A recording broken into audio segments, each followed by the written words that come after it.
One of Michigan Farm Bureau's many member benefits is Ford's $500 cash bonus offer. Well noted in our Fall 2012 member benefits newsletter, it featured a picture of Henry Ford sitting on a bale of straw. Recently, we received an email from associate member Archie Noon. He wrote to tell us he noticed the photo of Henry Ford and wanted us to know he was there the day the picture was taken. Needless to say, we needed to know the rest of the story. Archie Noon was born on July 8, 1918, to Irish immigrants Edward and Bridget Noon in the front room of their home, as he tells it, on the corner of Brainerd and Grand River in downtown Detroit. Edward worked for the Ford Motor Company at the Highland Park plant building the Model T. It was the first automobile production facility in the world to implement the assembly line. But with the Depression, Edward Noon would eventually lose his job at Ford. The time period found many school-aged kids looking for work, including young Archie. Like many others his age, he was a newsboy, but thanks to one specific job posting for students at the Detroit Board of Education, Archie Noon's life was forever influenced and changed. They had sort of a semi-employment office for young people, and they would find out, if you're looking for a job, why don't you go over to the Detroit Leland Hotel? They need a busboy. Or go to the Book Cadillac. They need somebody to work in the kitchen. So we got that kind of information. So one day I was in there and they said, Henry Ford is looking for 60 boys to put on a farm out in Dearborn, to farm 600 acres out there and do basically grow soybeans for the purpose of him using the soybean in the manufacturing of his automobile. 65 boys would move to Camp Legion in Dearborn in May of 1938, living and working there until October of that year. They were taught every aspect of how to farm. The boys were self-governing, with a camp foreman and field foreman chosen among themselves. On the day Henry Ford's picture was taken on the straw bale, Archie Noon received a farming lesson from Mr. Ford himself. I was cultivating many rows of soybeans that we had planted.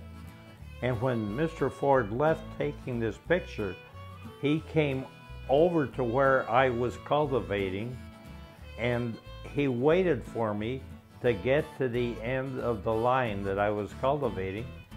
And I stopped and got off and naturally talked to him. And he said, "What's your name, son?" And I told him, "My name is Archie." He said, "Well, you shouldn't let all those weeds accumulate in the bottom of that cultivator. Have you got a jackknife?" And I said, "No."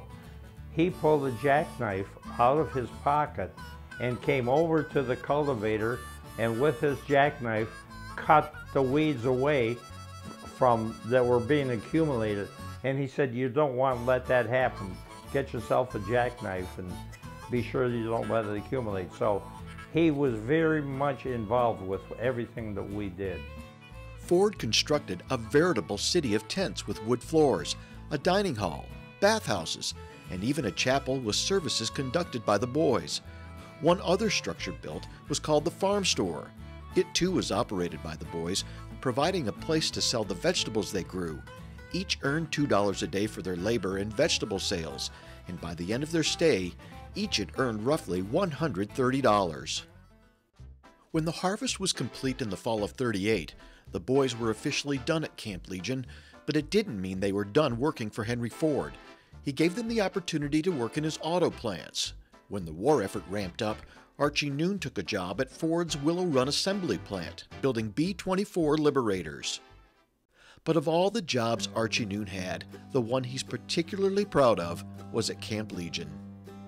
Camp Legion introduced me to the whole concept of farming and the importance of farming, and to the matter of how important soybeans being used in the manufacturing plant, and then soybeans being used as a food product and to be treated the way we were by Mr. Ford himself.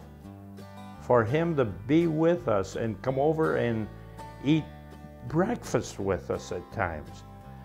to come over for dinner and bring George Washington Carver with him.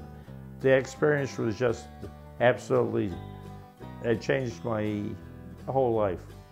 The close to 600 acres once known as Camp Legion has long been developed and is adjacent to Ford's World Headquarters.